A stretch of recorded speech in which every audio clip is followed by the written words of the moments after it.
अरे कमी वापर पण अस्सल वापर. MDH काश्मीरी लाल मिरची पावडर. हवामान खात्याकडून राज्यात अनेक ठिकाणी रेड तर अनेक ठिकाणी येलो आणि ऑरेंज अलर्ट देण्यात आलेला आहे.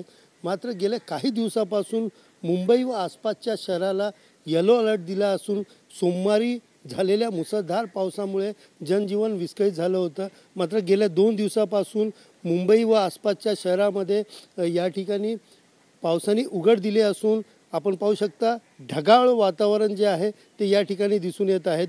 गेल्या 2 दिवसापासून पावसाची उघड असल्या तरी काल झालेल्या दुपारी 12 वाजेच्या नंतर जो मुसळधार पाऊस पडला होता त्यामुळे मुंबई आणि त्याचबरोबर उपनगरामध्ये अनेक ठिकाणी पाणी साचण्याच्या घटना घडल्या होत्या. अनेक ठिकाणी वाहतूक कोंडी झाली होती. काही ठिकाणी रेल्वे देखील उशिराने धावत होती. मात्र आज पहाटेपासूनच या ठिकाणी सर्व जे आहेत ते सुरळीतपणे सुरू आहेत. अनेक ठिकाणी जे वाहतूक आहे ती देखील सुरळीतपणे सुरू आहेत.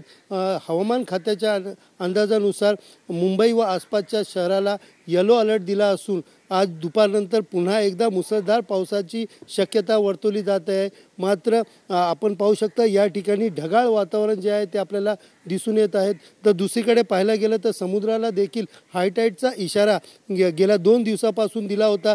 त्याचप्रमाणे काल देखील 12 ते 1 वाजेच्या दरम्यान समुद्राला मोठी या ठिकाणी भरती आली होती आणि त्यामुळे 4.8 अशा उंच लाटा उसळत असताना या ठिकाणी पाहायला मिळालं होतं. मात्र आज सकाळपासूनच आपण पाहू शकता या ठिकाणी ओहोटी असल्यामुळे दादर परिसरातील समुद्रामध्ये या ठिकाणी ओहोटी असल्यामुळे पाणी जे आहे ते कमी झालेलं या ठिकाणी दिसून येत आहेत.